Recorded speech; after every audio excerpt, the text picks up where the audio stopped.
I was sitting by the floor-to-ceiling window of my high-rise office, the city lights flickering below like 1,000 tiny stars, when my phone buzzed.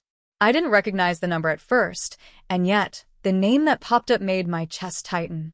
Ethan. My brother. For a moment, I let my fingers hover above the screen, the silk of my blouse brushing against my wrist as I thought about the last time we spoke. He had laughed, mocked me, dismissed my singing dreams like they were nothing. And now? Now he was just a call away, probably expecting to find the same insecure girl he had teased for years.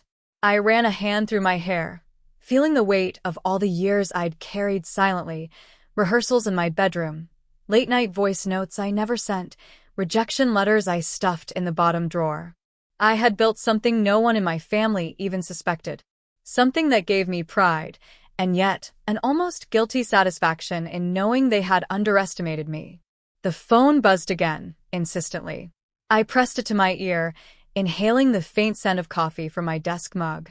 "Hello," I said, my voice calm, steady, betraying nothing. The city hummed around me, indifferent to the storm I was about to face. And deep down, I knew that this call would pull the past into the present, and that I had finally, the upper hand. I was 15, standing in our cramped living room, my heart thudding so loudly I was sure everyone could hear it.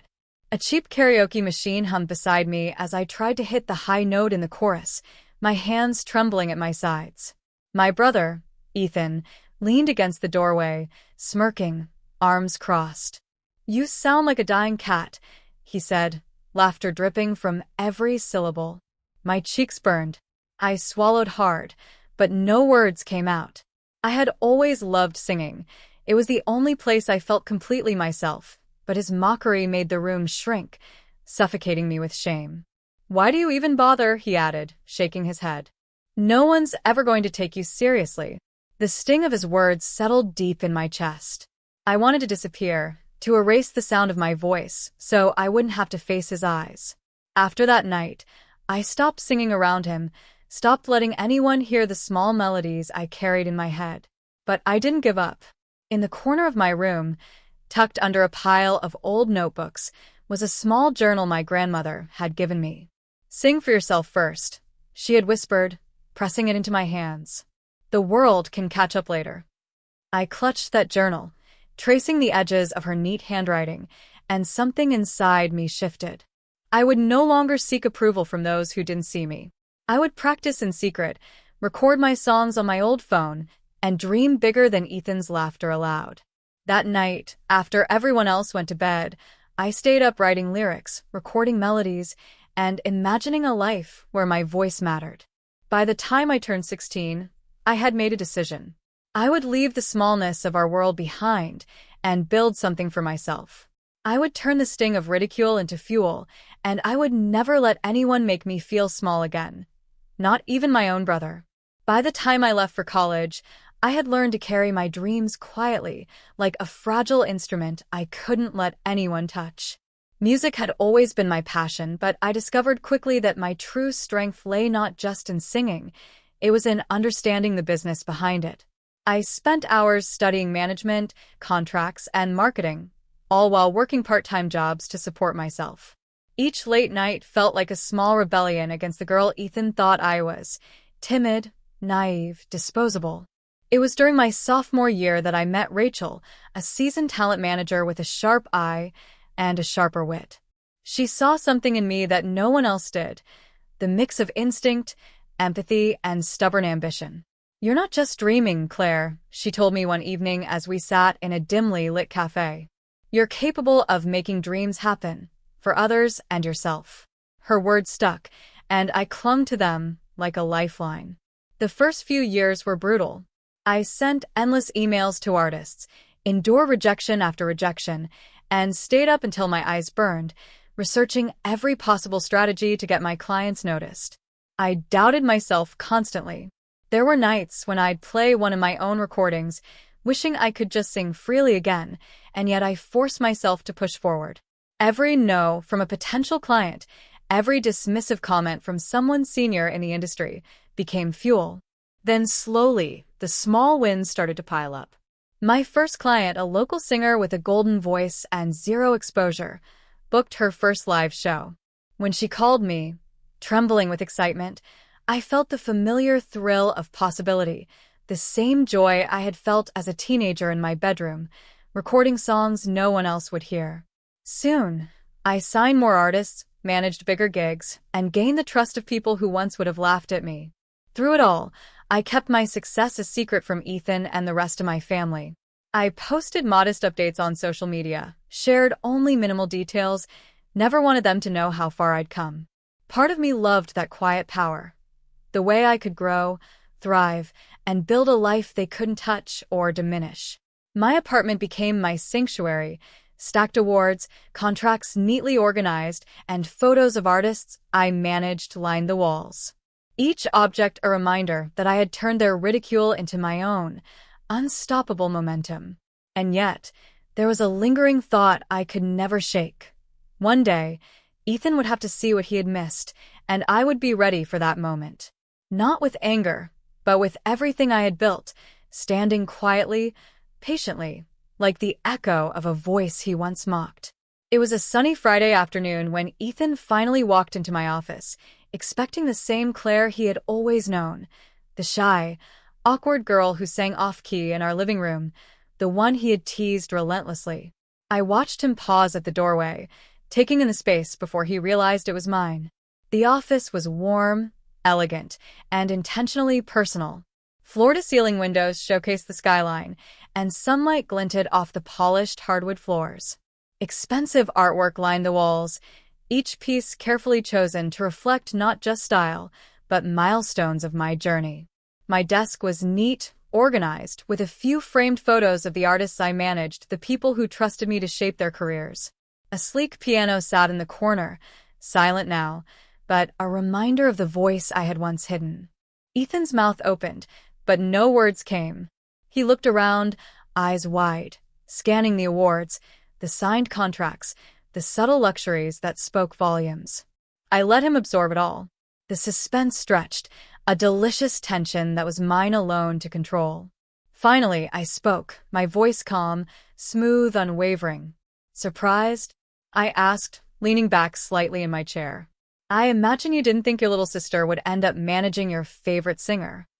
His jaw tightened, disbelief flickering across his face. You manage him? How?" I smiled, a quiet, controlled smile. "Yes. And not just him. Several top artists. I've built a career out of the very thing you mocked, Ethan. The voice you laughed at is the reason I know exactly how to help someone else find theirs. I've been running my own management company for years, and now I'm standing here, running the show." He stared at me, shame and awe warring in his expression. I had no idea," he muttered. I didn't let him off easy. "Of course you didn't," I said. "You weren't listening. You were too busy laughing at the wrong notes, too busy thinking your opinion mattered more than my dreams. But that's fine. I've done just fine without your approval." He sank into the chair across from me, suddenly smaller, humbled. The boy who once mocked my passion now faced the woman who had taken that same passion and turned it into undeniable power. And I let him sit there for a moment, letting the gravity of it settle. Every award on the wall, every contract in that desk drawer, was a testament to the years he had underestimated me. Finally, I added, almost gently, "You wanted to see me succeed? Well, I've done more than that. I've thrived. And now you get to see the consequences of not believing in me." I watched him struggle with the mix of admiration, guilt, and disbelief. I didn't need him to apologize, not yet. That would come with time. For now, the knowledge of my success, my control, my independence was enough. The little sister he had mocked had become a woman he could no longer dismiss. And in that silence, I realized something. Power wasn't in proving him wrong, it was in proving to myself that I never needed him to believe in me in the first place. After letting Ethan take in the office, the awards, and the quiet authority I radiated, I leaned forward, resting my elbows on the polished desk. I knew I had the upper hand now. For the first time, I could set the terms, Not just for him, but for our relationship moving forward. I want to be clear, I said, my voice steady but firm. If you're going to be part of my world, or even around it, you'll need to respect a few things. I paused, letting the weight of my words settle. His eyes widened slightly, realizing this wasn't going to be easy. First, I continued, you need to stop undermining people's passions. Mocking someone's dream is unacceptable. You'll apologize to anyone you've hurt, and yes, that includes me. Ethan nodded, swallowing hard. I could see the shame etched into his face, but I didn't soften. Compassion and authority could coexist. Second, if you want to be involved in this industry, you'll need to earn it. No shortcuts, no nepotism. I will guide you, but only if you're willing to work for it honestly. He flinched at the idea of accountability, but I pressed on. Third, toxic habits, jealousy, arrogance, self-doubt used as an excuse to hurt others. Those are off the table. You want access to this life?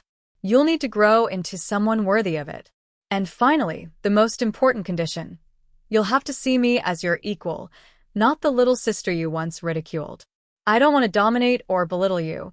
I want you to learn respect for others and for yourself. Your progress will be measured not by what you say, but by the person you become. Ethan's shoulders slumped, but there was a glimmer of hope in his eyes. He realized this wasn't punishment, it was a chance. A chance he had squandered for years, but could now reclaim through effort, humility, and change. I leaned back in my chair, the sunlight catching the edge of my silver bracelet. The power in the room was unmistakably mine, yet I didn't feel victorious in the petty sense. My triumph was in the transformation I could inspire, the boundaries I finally set, and the life I had carved for myself. Independent, respected, and unshakable. As I watched him take in my terms, I felt a deep, satisfying clarity. I wasn't seeking revenge. I was demanding growth. I wasn't just reclaiming my dignity. I was shaping the environment around me, ensuring that my past pain could be transformed into something meaningful for both of us. And for the first time, Ethan truly understood that the sister he had mocked had become someone he couldn't ignore, and that he had to rise to meet her, not the other way around. Weeks passed, and the change in Ethan was subtle but undeniable. He began showing up to my office not as the mocking brother I remembered, but as someone eager to learn, to prove himself, and to respect the space I had carved out. It wasn't perfect. He stumbled, got frustrated, and occasionally fell back into old habits, but each time he tried again. And I found myself rooting for him, not because I needed to, but because I could. I reflected on my own journey, remembering the nights I spent in that small bedroom, the tear-streaked journal in my hands, the whispered encouragements from my grandmother. Every small, painful moment had led me here, to a place of independence, power, and grace. I had learned that the real triumph wasn't in proving him wrong, or anyone else. It was in proving to myself that my voice, my dreams, and my determination were enough. One afternoon, I found the old journal tucked between my office bookshelves. I ran my fingers over the worn cover, smiling at the advice my grandmother had written inside. Sing for yourself first. The world can catch up later.